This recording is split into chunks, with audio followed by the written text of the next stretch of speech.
Το νοσοκομείο είναι ένα τμήμα της κοινωνίας. Έτσι. Και αυτό που είχα παρατηρήσει ως εξωτερικός παρατηρητής, πριν αναλάβω τη διοίκηση του νοσοκομείου, ήταν ότι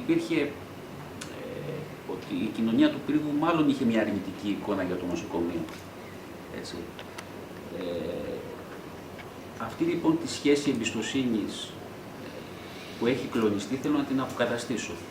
Και μία από τις γέφυρες που θα χρησιμοποιήσω θα είναι και ο Δήμαρχος. Ελπίζω να με βοηθήσει σε αυτή την αποκατάσταση της σχέσης. Βέβαια, αυτό προϋποθέτει ότι και εμείς ως νοσοκομείο θα αλλάξουμε. Θα ξεπεράσουμε συμπεριφορές που έχουν πληγώσει την κοινωνία. Και ήδη το προσπαθούμε.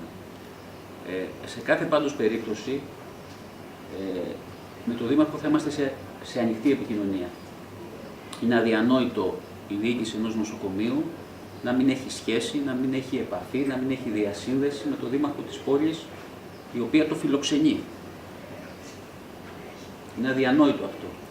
Δεν ξέρω τι συνέβαινε με προηγούμενες διοικήσεις και αν το κλίμα ήταν ζεστό ή πολεμικό, αλλά η δική μου πρόθεση είναι να υπάρχει επικοινωνία, πιθανόν να υπάρχουν και περιπτώσεις έντασης και σύγκρουσης. Αλλά θεωρώ ότι όταν μπαίνεις σε μία κουβέντα με τη λογική να τα βρεις, ακόμα και αν υπάρχει ένταση, τελικά θα τα βρεις.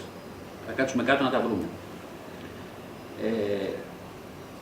Επομένως, αυτός είναι ο στόχος ο δικός μου. Ο στόχος είναι να ξανανιώσει ο Πυριώτης ότι υπάρχει ένα νοσοκομείο στο οποίο μπορεί να ακουμπήσει το πρόβλημά του. Είμαι Πυριώτης, έχω κάθε λόγο να πάει καλά αυτή η υπόθεση και θα προσπαθήσω και με τη βοήθεια του Δημάρχου να υλοποιήσω αυτά τα σχέδια.